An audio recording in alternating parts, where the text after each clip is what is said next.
Hello everyone and welcome back to my official The GH24 News YouTube channel. Hope you guys are having a wonderful day. Before we begin, hit the subscribe button and give this video a thumbs up. Jax killed Cyrus Renault and called Jack Brennan while Willow Corinthos rejected Drew Quartermain's move heft offer. In the cemetery, Jason Morgan talked to Sam McCall's grave since he was torn between what he wanted and what she'd want. Jason knew Cyrus was to condemn for Sam's demise and easily wanted to retaliate her, but he eventually pledged to always do what was stylish for Danny Morgan. At Drew's new house, Willow pumped the thickets on moving in with him since she just moved the kiddies back to Nina Reeves' place and wanted to give them stability. Plus, Wiley Corinthos was under the print that formerly Michael Corinthos got better, they'd be a family again. Willow had told Wiley about their split and was reticent to come clean while Michael was down at the clinic. Drew sounded disappointed, but he assured Willow that she was worth staying for. Once Drew made sure Willow got home, he was surprised to find Jason in his living room. Jason claimed he wanted to make peace, but Drew wondered why he'd ever want to do that. That's when Jason argued they should do it for Sam. At Elizabeth Baldwin's place, Lucky Spencer removed the hype from his ham, but Cyrus tried to strangle him and got him down on the bottom. The digitalis snappily took a risk on Lucky, so Liz did casket condensing while staying for paramedics to arrive. Cyrus managed to flee in the chaos, but it wasn't long until the Bobbies put an APB out on him. Anna Devane, Laura Collins, and Jordan Ashford were in the middle of a meeting about all the beachfront drama when the call about Lucky came in. Laura rushed to the sanitarium, where Elizabeth advised Isaiah Gannon to the digitalis injection that was affecting Lucky. Liz also revealed the whole Cyrus story to Laura and left her affrighted over her family's charge. Aidan Weber came home and eavesdropped what happened to Lucky, so he got further updates and headed to GH as well. Anna set about Cyrus' auto was headed for the forest land, so Jordan planned to look in her old train and try to nail down where he was going. At the Savoy, Curtis Ashford sought Stella Henry's help erecting a relationship with a particular politician so that he could hopefully fight back against Drew. At Deception, Lulu Spencer admitted to Dante Falconeri that her issues with Brooke Lynn Quartermain stemmed from how accepted she'd come during Lulu's time in a coma. Dante understood why Lulu was feeling pushed away and prompted her to keep quiet about the gravidity struggles he mentioned. Lulu got a phone call about Lucky getting rushed to GH, so she dashed over there with Dante. Once Brooke Lynn came home to find rose petals on the bottom and shirtless Chase staying in their bed, they talked about their derailed family plans. Brooke Lynn claimed relinquishment was a great volition, but Chase went on and on about how he was stealing her passing a gestation.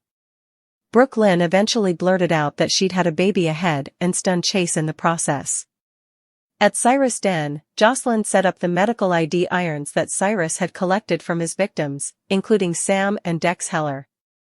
Joss made a snap of the substantiation using her phone, but also Cyrus appeared in the doorway looking like a total imminence. Cyrus seized an layoff and planned to kill Josslyn for snooping in his charge, but she whipped out Dex's gun and pumped 2 pellets in him. Cyrus said now Josslyn was the killer before he took his last breath. Josslyn was rattled as she made sure Cyrus was dead and eventually called Brennan for help. Brennan came right over and took in the scene as he peered down at Cyrus' body on the bottom.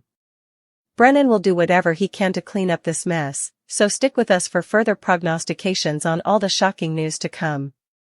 Cyrus getting killed off. In a dramatic twist, it was Josslyn Jax who eventually wiped Cyrus off the chart, and now Jack Brennan is set to help her cover it up. Since Cyrus eventually met his maker, that means suckers will have to bid farewell to Jeff Kober. Whether you love Cyrus or detest him, there's no denying that Kober is a unique, compelling pantomime who brought a lot to the table during his run on the show.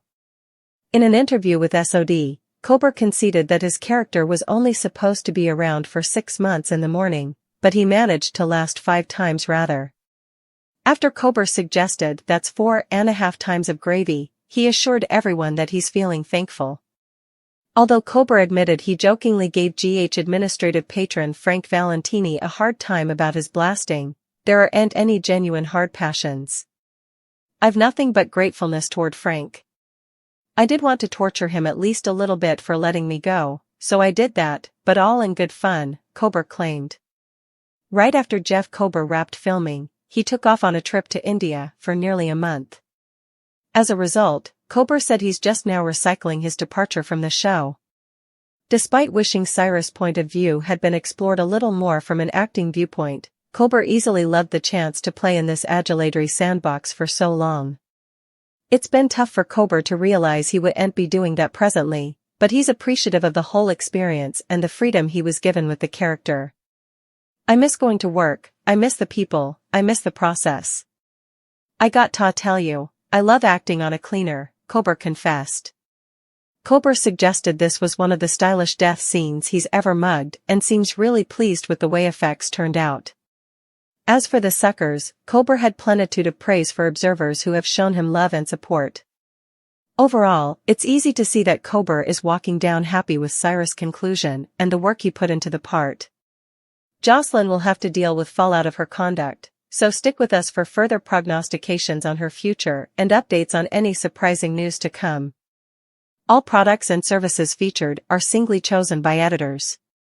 Still, soaps.com may admit a commission on orders placed through its retail links, and the retailer may admit certain auditable data for counting purposes. Look, if there's one thing we're sure of when a cleaner does a periodical killer plot, it's that the bodies are sure to pile up.